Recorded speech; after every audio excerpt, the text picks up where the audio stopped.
Viviamo un momento di grande criticità, di grande cambiamento nella società.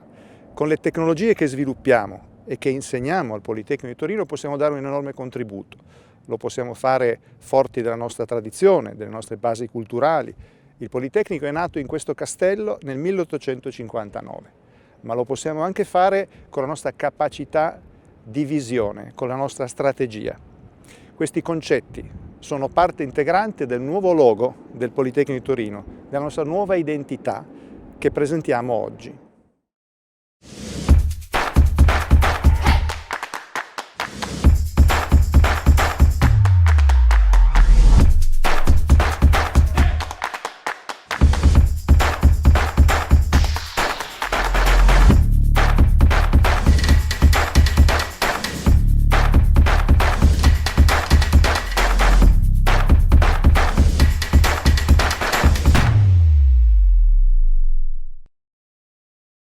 Il Politecnico di Torino ha un'identità forte, un'identità che ha radici che risalgono al 1859 e che poi si è consolidato in questi oltre 160 anni di attività al servizio della società, degli studenti, dell'industria e in generale della conoscenza.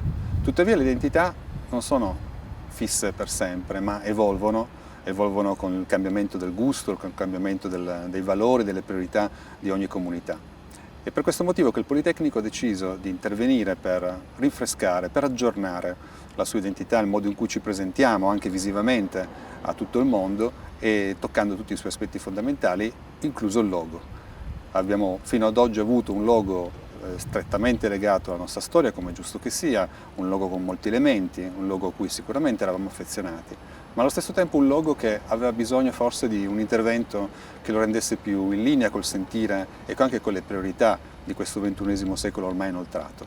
Quindi abbiamo scelto nel nuovo logo di preservare alcune caratteristiche fondamentali del vecchio logo, in particolare il Castello del Valentino, dove il Politecnico è nato nel 1859 appunto, la Minerva, la dea della conoscenza, e le due fronde di Lauro Baccato e di Quercia che erano già presenti nel vecchio logo ma in maniera molto più ridotta.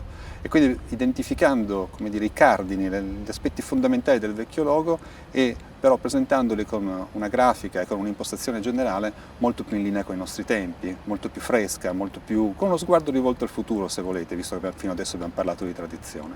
E la stessa cosa ha riguardato la scritta Politecnico di Torino, che è stata accuratamente calibrata per rappresentare questo desiderio di un'immagine che guarda al futuro, un'immagine che sentiamo particolarmente nostra in questo periodo storico.